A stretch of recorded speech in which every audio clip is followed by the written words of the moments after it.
Hello and welcome to World Cancer Day on February the 4th, 2022. Another day to celebrate progress that we've seen in cancer control around the world. Thank you very much for joining this live broadcast, which will go on all day, based out of these wonderful offices that have been converted into a studio in Geneva, Switzerland. So on February the 4th every day we celebrate progress in cancer control, but more importantly we bring the community together and we highlight the advances that each country and organisations have made around the world. And in this broadcast we will bring you individuals who have experienced cancer themselves or through their family, but also have made a difference to cancer control in their own country or their own city or the region. We'll talk to some global players who've made a difference globally, and we'll introduce you to people who really hopefully will inspire change around the world. This year the theme is Close the Care Gap, to address inequities around the world. Inequities will exist anyway and we see them on a day-to-day basis, but they impact the chances of someone developing cancer in their lifetime and also someone surviving cancer. So we will highlight that over the next 3 years through a campaign called Close the Care Gap. And I ask you to go to worldcancerday.org to read about it, to understand the inequities that drive cancer survival rates around the world. And it'll be the theme of this broadcast as we go through the day. Today's live program will be on worldcancerday.org, on YouTube and other social media channels. So please go to worldcancerday.org and see where you can watch all these tremendous interviews. We're not just doing interviews, we've got music, we've got yoga and lots of other things to talk about the different aspects of health and how important they are if you are to reduce your chances of developing cancer in your lifetime. We also have music. We'll have some new music that no one's heard before to celebrate the day, so thank you very much. When you see that later, I'm sure you'll be impressed. And no doubt there'll be announcements from governments around the world committing to improve cancer within their own countries. And I know of a couple which we'll hear about later when the press releases come out. So it's not just a day of celebration, it's a day of action, making things happen. Let's see if we can address cancer in the next 10 years so we can measure progress and continue to see the progress we've seen over the last 10 years while I've been involved in World Cancer Day. Now there's lots of things going on around the world. It started last night in Geneva, in New Zealand, Australia. It's now moving across Asia. It'll be in Africa and Europe by lunchtime. And then we'll see what's happening in Latin America and also in North America. So every part of the world is engaged in World Cancer Day, and we hope, as usual, that we will be trending on Twitter. But let's start with New Zealand. New Zealand, who've already had their day of World Cancer Day, and let's talk to a wonderful person called Mako, who's the Equity Director at Te Aho, or Te Kaho, I hope I got that right, Michelle, which is the New Zealand Cancer Control Agency. And New Zealand, we know, has a track record of recognising inequities and also addressing those inequities and sort of a flagship of what can be achieved when it comes to cancer control. So Michelle, thank you very much for joining us from New Zealand. I hope it's not too late for you. But anyway, tell us about your organisation and what you do.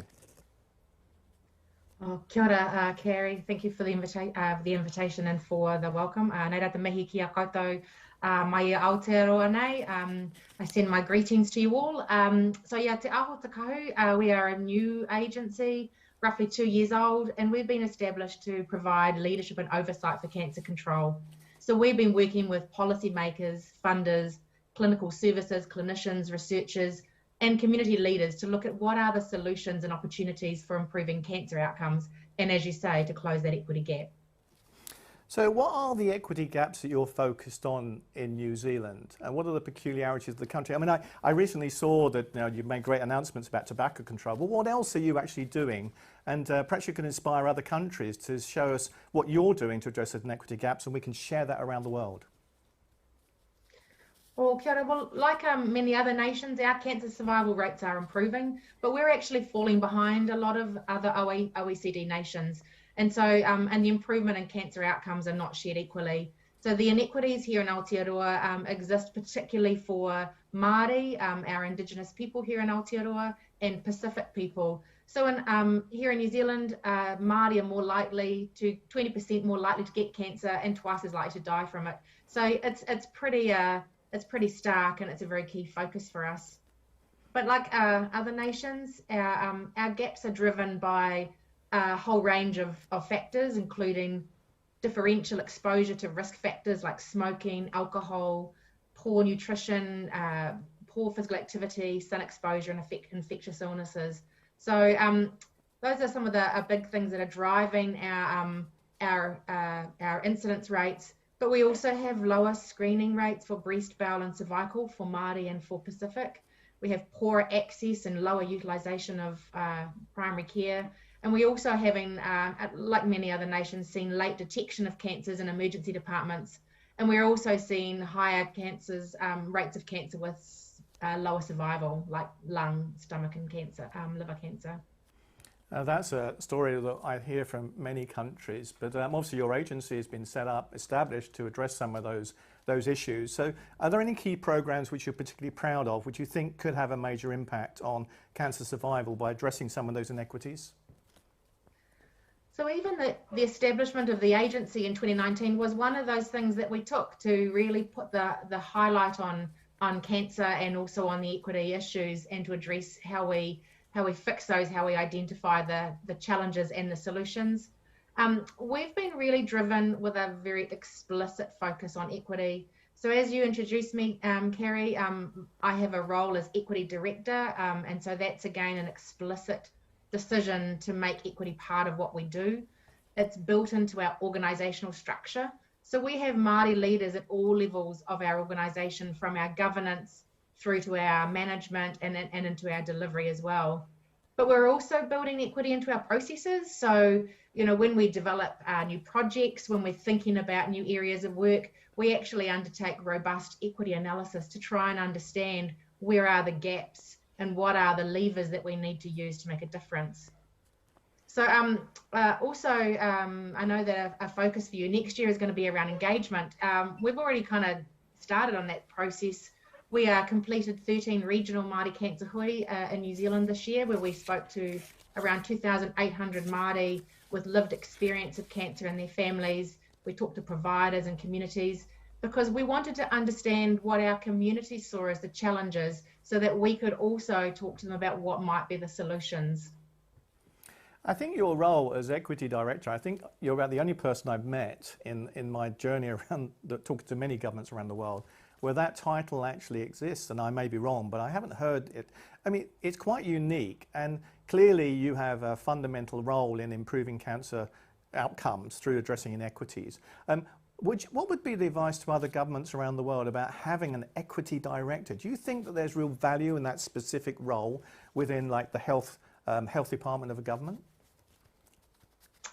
I'd say yes, but you need to be really careful that it's not token, right? So yes, I have the role of equity director, but actually I'm not the only person in the agency with equity in my title. So I have a team of 3 who work with me.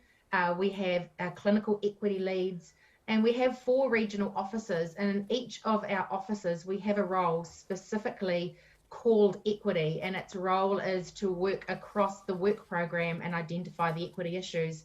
And I guess that the other key part for us is not just about doing the equity stuff for the organisation. We're also working very hard to build the capability of the entire organisation. So through the establishment of standardised templates and tools to drive equity, and also making sure that people are supported as they're doing that work. Well, that's tremendous. The fact that you've got a team around you, that makes life a little bit easier, but also the challenge must be enormous if you've got a team. What do you look forward to in the next few years in New Zealand? What do you think will be the major breakthroughs? What things are going to change the direction of travel for cancer in the country? Well, we've got some exciting things happening in New Zealand. So we're currently going through a series of health reforms, which are going to lead to 2 new agencies. One is Health New Zealand, which is going to be a new agency for commissioning. But we're also, for the first time, we're going to have a dedicated Māori Health Authority, which is going to have the responsibility to plan and commission health services with a view to addressing equity outcomes for health. We've also been doing a lot of work around cancer services planning, so to think a bit differently about how we design and deliver cancer services towards equity. And today we're really excited. We marked World Cancer Day with the launch of our cancer prevention report. So we really want to drive a focus on the gaps and priorities in preventative care, and ensuring that prevention is a really important part of the cancer work that we do here in New Zealand. I think the whole community would agree with you that prevention is so important, and yet very little funding tends to go into the prevention challenge for cancer control.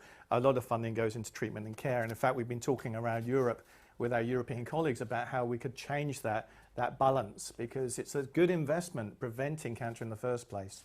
What are your own personal hopes for the future? We know that when I talk to people in various organisations, it's actually not the organisation that drives hope and drives change, it's the people within those organisations, and often it's about the imagination they have and what could be achieved in the longer term. So, I mean, clearly you're totally committed to what you're doing. What are your personal hopes? What would you like to see in 10 years' time?